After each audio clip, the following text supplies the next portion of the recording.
Et salut à tous et à toutes et bien aujourd'hui pour une toute nouvelle vidéo. Je suis très heureux de vous retrouver aujourd'hui parce qu'on va parler d'Alter. Beaucoup d'infos sont sorties depuis quelques jours. J'essaie de tout vous compiler. Il y a pas mal d'articles qui sont sortis sur le site officiel. Beaucoup de cartes qui ont été révélées. Donc l'objectif de cette vidéo, c'est de vous montrer un petit peu. Ils ont parlé un peu des mécaniques de cette nouvelle extension.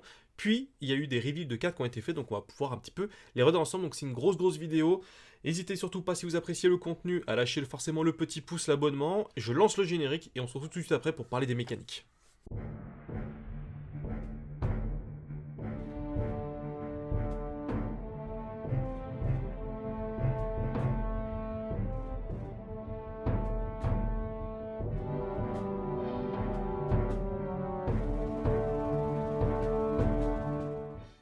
Et donc oui, aujourd'hui, on parle des mécaniques de l'épreuve du froid. Ils ont tout révélé. C'est vrai qu'il y a un mois, quand ils avaient présenté les premières cartes, on ne savait pas trop. Il y a eu beaucoup d'interrogations sur qu'est-ce qu'allaient être les nouvelles mécaniques. Il nous explique tout dans cet article. Alors je vais aller assez vite pour vous expliquer vraiment très brièvement. Vous avez l'article, je vous mettrai le lien dans la description pour ceux que ça intéresse. Mais en tout cas, c'est plutôt bien expliqué.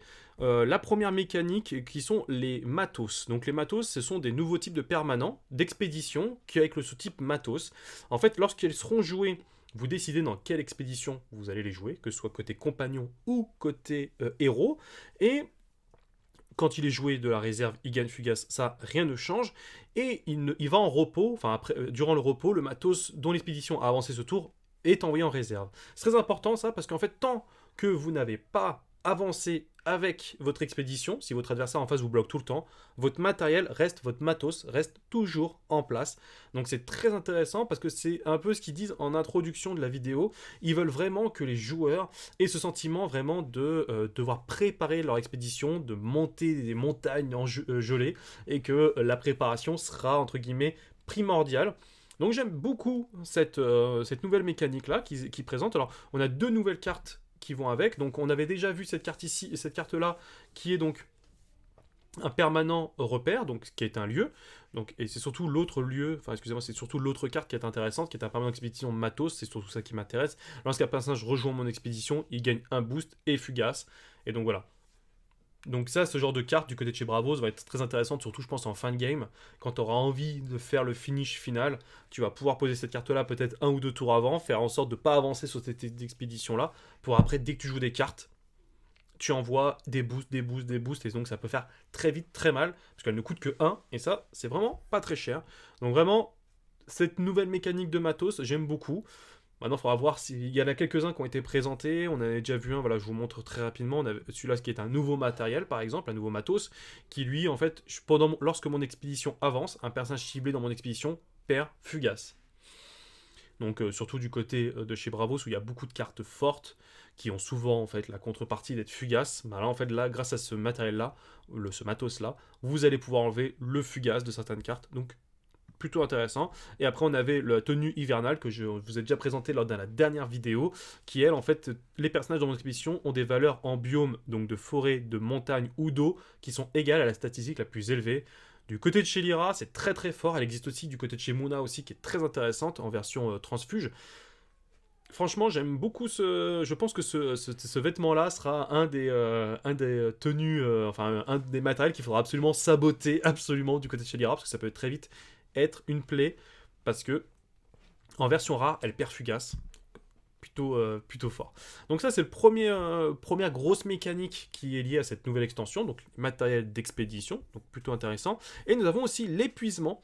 L'épuisement, en fait en gros, c'est un mini sabotage, un sabotage léger, comme ils le disent, pour vous expliquer en fait en gros comment ça va se passer. Quand vous épuisez une carte ciblée en réserve, donc là par exemple je vous présente le Dong d'Ashen, qui est un 4-4, 3-4-4, qui, quand tu l'as la main ou de la réserve, vous pouvez épuiser une carte ciblée en réserve. Donc épuiser une carte, c'est qu'en gros vous allez pouvoir ni la jouer, ni jouer son effet de soutien pendant un tour. Donc en fait la carte, c'est une carte morte en réserve. Là aussi, je trouve que c'est une nouvelle mécanique assez intéressante, puisque la réserve, je l'avais dit lors de mon bilan, si vous ne l'avez pas encore vu, je vous mets un lien dans la description, j'en parlais, que je trouvais que la réserve était vraiment l'une des particularités que j'appréciais le plus du côté de chez Altered. Et là, le fait qu'il continue à jouer là-dessus et que maintenant on va pouvoir un petit peu gêner votre adversaire, parce que si tu n'avais pas de sabotage, il était très difficile des fois, du côté de... Il y avait beaucoup de cartes, souvent de mécaniques, où il y avait des cartes qui jouaient, tu la jouais de la main, 2 secondes après tu la jouais de la réserve et tout, et toi en face, si t'as pas le sabotage au bon moment, bah, tu te retrouvais un petit peu bloqué. Bah, là maintenant tu vas pouvoir avoir la possibilité dans tes decks d'avoir une, entre guillemets, une deuxième corde à ton arc, ce qui est l'épuisement. Donc là, plutôt cool. Et vous avez aussi cette carte ici. Donc là, c'est le mot-clé rafraîchissement qui est assez différent. C'est que ça vous concerne vous. En fait, quand vous jouez cette carte-là, donc l'invocation de Fallen, vous n'allez pas pouvoir en fait la rejouer 2 fois de suite. En fait, vous allez faire l'effet. Et après, elle va en réserve lorsque son effet est résolu. Et elle est épuisée. Donc ce qui fait que vous n'allez pas pouvoir jouer pour 5, 3 de la main et 2 de la réserve. Vous êtes obligé d'attendre un tour supplémentaire pour pouvoir la jouer. Donc je trouve ça assez intéressant. Ça te donne un petit peu une comment dirais-je, ça te ralentit un petit peu. Il y a certaines cartes qui étaient cette carte là je la trouve très forte, enfin très forte, très intéressante pour 3, surtout du côté de chez de chez Izmir, d'avoir des sorts pas très chers qui vous permettent de pouvoir entre guillemets gérer des boosts, surtout avec Afanas. Bah là, d'avoir une 3 qui permet de créer un personnage supplémentaire, c'est plutôt fort. Mais par contre, la contrepartie, c'est qu'elle est, elle est épuisée dès que tu as joué. J'aime beaucoup l'effet, c'est plutôt intéressant. Et après, nous avons aussi un nouveau style, entre guillemets, de cartes épuisées. Ce sont les ravitaillements épuisés. Vous avez la porteuse intrépide, donc qui est du côté de chez Axiom, qui est une 3-3, une 2-3-2, qui, quand tu la joues de ta réserve, elle gagne. Enfin, quand tu la joues de la réserve, elle fait ravitailler, mais la carte que tu ravitailles est épuisée. Je trouve que cette carte-là est très intéressante du côté de chez Axiom. On en reparlera juste après, parce qu'il y a une version rare aussi que je trouve un peu plus intéressante. Mais je trouve que de pouvoir épuiser, enfin de pouvoir ravitailler du côté de chez Axiom, c'est super intéressant. Et même si ta carte est épuisée, bah c'est pas grave, c'est une carte que tu vas jouer souvent en début de partie, ça. Donc ce qui fait que tu n'auras pas beaucoup de mana. Donc le fait que tu aies une carte qui soit épuisée, ça. Alors oui, tu es soumis à du sabotage de l'adversaire, ça c'est une réalité. Mais par contre, ça peut permettre de pouvoir accélérer le pouvoir de Thresh, par exemple. Donc moi j'aime beaucoup. Du côté de chez Axiom, là j'ai vu pas mal de cartes que je mettrais facilement dans mes decks, mais je vais devoir faire des choix. Et nous avons Brisé la glace, qui est une carte du côté de chez Lyra, qui est une 4-4, qui a Fugace, et je coûte 2 de moins si vous avez au moins 3 statistiques de base 0 parmi les personnages que vous contrôlez. Du côté de chez Lyra, c'est une condition qui est assez facile à avoir, surtout qu'il y a beaucoup de petits personnages qui coûtent pas si cher que ça, qui ont tous des statistiques à 0. Et tu peux renvoyer un personnage ciblé en réserve et épuiser là. Donc ça aussi, je le vois contre des grosses cartes. Souvent, il y a des cartes qui permettent, comment ça s'appelle, qui sont jouées de la réserve et qui gagnent des boosts. C'est Hatsani, je crois qu'elle s'appelle, et qui coûtent pas si cher que ça. Et là, avec Briser la glace, tu vas pouvoir envoyer ce genre de carte-là en réserve, mais qui sera épuisé. Donc ce qui fait que votre adversaire, même s'il lui reste du mana, il va pas pouvoir, entre guillemets, la jouer. Donc ça aussi, je trouve ça très intéressant. C'est une carte que j'aime bien et c'est un effet que j'apprécie de pouvoir renvoyer une carte directement en réserve. Tu la détruis pas, tu la renvoies en réserve, mais ton adversaire ne peut pas la jouer. En fin de game, ça peut faire vraiment la différence. Il y a aussi une nouvelle mécanique, enfin c'est pas vraiment une nouvelle mécanique, mais en fait ils expliquent qu'en fait maintenant tu vas avoir des cartes qui vont avoir un effet positif selon dans la région à laquelle tu la joues. Donc là il n'y a qu'une seule des deux cartes qui nous montre qui est assez intéressante, on verra l'autre juste après, c'est là vous la jouez ici, quand vous la jouez, alors là pour le coup c'est sur n'importe quelle région, ma région gagne le biome forêt, en plus de ses autres types. Et du côté de chez Muna, honnêtement, j'ai pas vu toutes les cartes, hein, toutes les cartes n'ont pas été encore révélées. Honnêtement, je pense que cette carte-là va être beaucoup jouée parce que ça va te permettre de te sortir de pas mal de mauvaises situations parce qu'on sait tous en tant que joueur de Muna que quand tu arrives sur un flotte montagne, c'est pas là où tu excelles le plus. Le fait de pouvoir avoir ce genre de carte qui te permet justement d'avoir le biome forêt en plus, je pense que ça va être pas du game changer, j'ai peut-être un peu exagéré, mais je pense que ça va être très intéressant, donc j'aime beaucoup ça. Et après, l'autre carte ici qu'on nous montre, la version rare, en fait, a l'effet saboté si vous la jouez quand vous la jouez de la réserve, mais surtout si vous la jouez sur une montagne. Donc c'est assez situationnel, mais sinon, sa capacité de base, c'est que tu épuises une carte adverse. Donc pourquoi pas. Donc voilà un petit peu toutes les nouvelles cartes en fait, enfin c'est pas toutes les nouvelles cartes, hein, mais c'est toutes les nouvelles mécaniques qui ont été présentées. Et il y a un autre article où en fait où il vous explique en fait qu'il va y avoir en fait, ici je vous montre les cartes, quand est-ce qu'elles vont sortir, à partir de quand, et avec quel créateur de contenu. Il y a une liste de tous les créateurs de contenu de toute région, donc on peut voir des amis comme Cléonie, j'ai vu qu'il y avait aussi entre joueurs. On ne fera pas partie de cette liste là pour une raison inconnue, on n'a pas été contacté. Bon, après pas grave, on suivra de toute façon avec grand plaisir le entre guillemets les reveals. Mais voilà, en tout cas, vous avez les reveals à partir du 3, du 10 et du 18. Donc en fait, il faudra suivre ces créateurs de contenu-là. Mais sachez que nous, sur la chaîne, on vous fera de toute façon je pense une vidéo à chaque set de sortie. J'attendrai peut-être que tout le monde ait sorti cette vidéo. Mais voilà, en tout cas, c'est pour vous dire que vous avez tous ces liens-là dans l'article. Donc si vous voulez découvrir de nouveaux créateurs de contenu sur Altered, et ben c'est ici que vous les trouverez. Et ça fait extrêmement plaisir pour certains amis parmi eux. Hop là. Maintenant, on peut voir que au niveau du site, vous avez l'épreuve du froid qui est arrivée maintenant dans les cartes. Vous pouvez donc le sélectionner comme vous venez de le voir à l'instant. Et un des points que j'ai oublié de vous préciser, c'est qu'il l'avait déjà précisé sur l'ancien article, mais je le précise pour ceux qui découvrent peut-être ça ici. Vous n'aurez pas tous les héros dans les boosters de ce nouveau set. Ils en ont pris que 2 de chaque faction. Donc là, on peut voir, par exemple, du côté de chez Axiom, que c'est Sierra et Subash qui resteront, et il n'y aura pas Thresh dans les boosters. Mais par contre, si vous achetez des anciens boosters, vous pouvez retrouver Thresh, et même, je pense que si vous êtes des nouveaux joueurs dans la communauté, beaucoup... Je prends mon exemple qui est ouvert 4 displays, je veux dire, j'ai beaucoup de héros en 10, 15 exemplaires. Je pense que si vous allez dans des boutiques, vous retrouverez, si vous vraiment vous lancez avec cette extension-là, vous pourrez trouver facilement les nouveaux héros, c'est pas très grave. Par contre, je sais pas s'ils vont rester sur cette art-là ou s'ils vont faire des arts un peu style Noël, enfin neige en tout cas. Parce que si ça reste les mêmes arts, ce serait un petit peu dommage, mais je comprends aussi qu'il faut les mettre pour les nouveaux joueurs. Mais d'avoir des arts alternatifs aurait été sympa. Donc là, on va faire un petit peu le tour de toutes les cartes. Je vais essayer d'aller assez vite. L'objectif, c'est que la vidéo ne dure pas non plus 30 heures.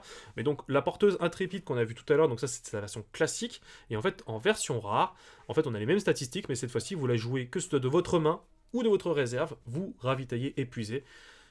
Et là, clairement, pour moi, en rare, ce sera la carte comme ça que je la jouerai, moi, comme ça. Si je devais créer un deck, je la jouerais en rare, moi.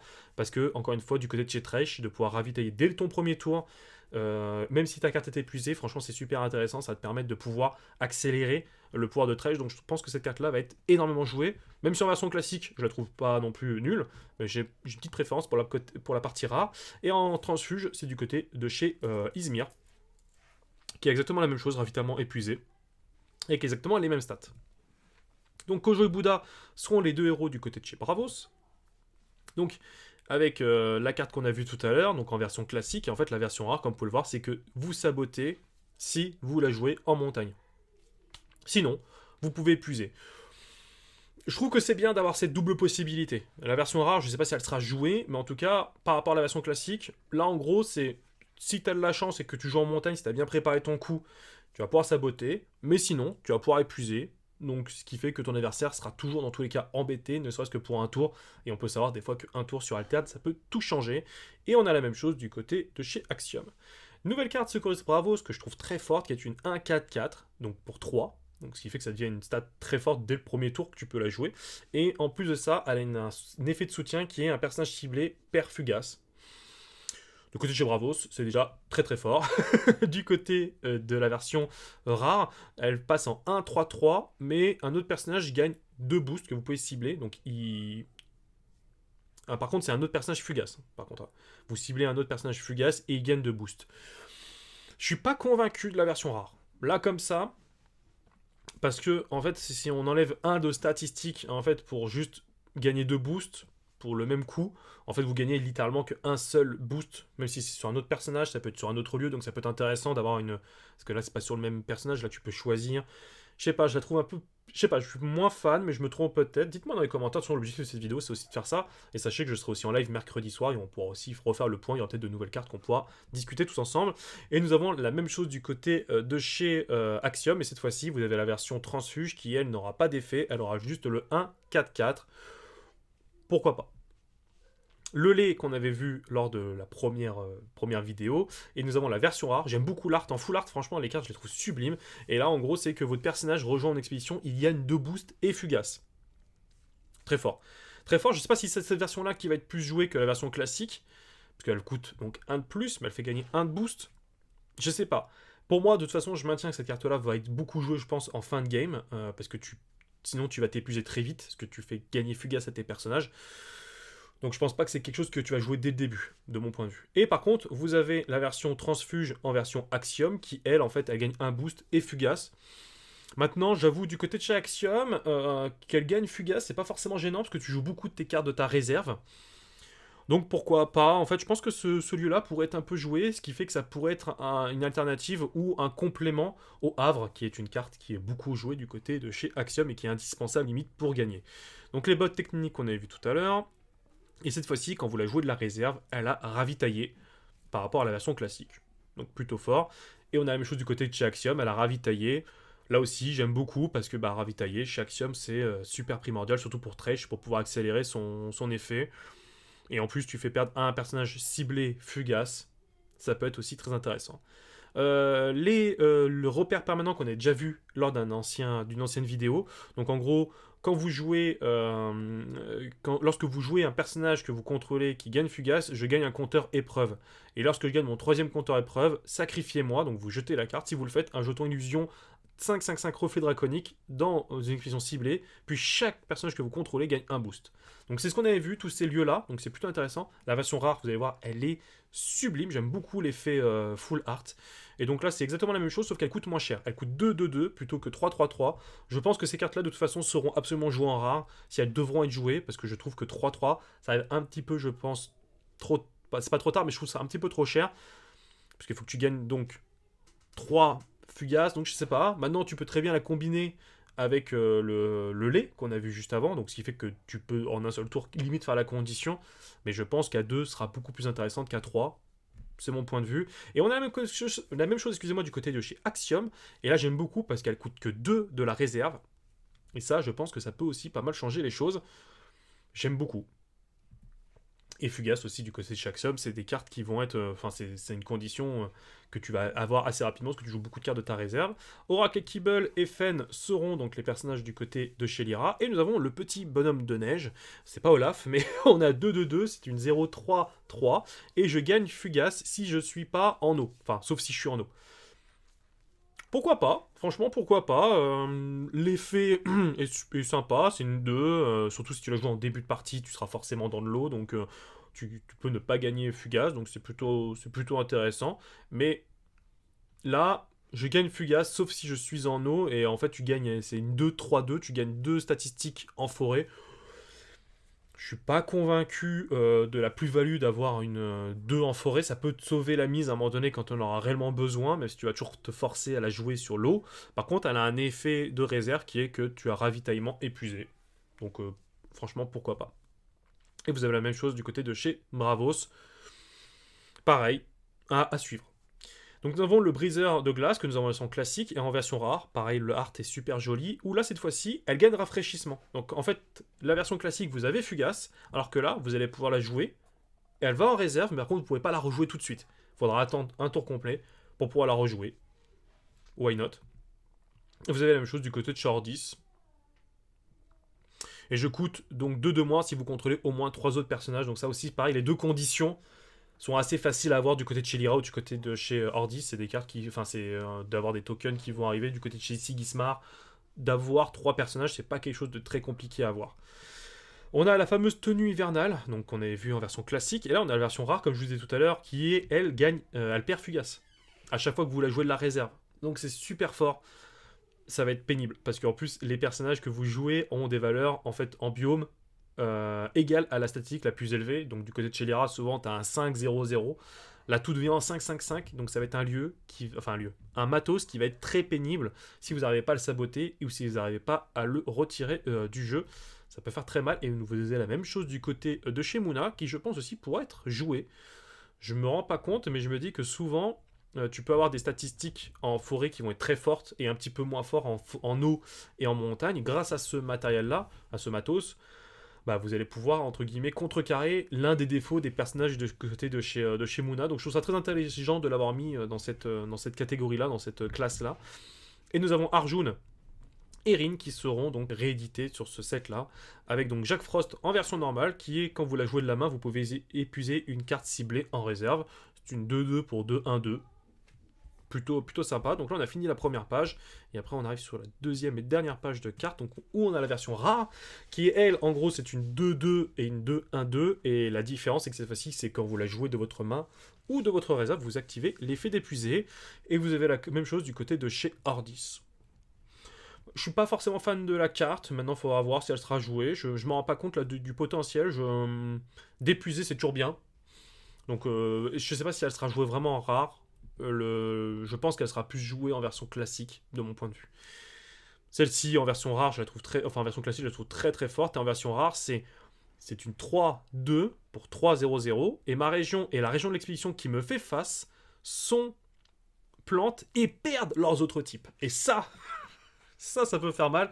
Si t'as un adversaire en face, j'ai une bêtise, si c'est la montagne qui est prédominante et que le gars en face il a joué montagne à fond, mais qu'il a 0 en forêt, tu joues cette carte là, ça lui change complètement sa game. C'est le genre de carte qu'il faut que j'aurai joué, tu sais, ce sera la dernière carte que tu devras jouer.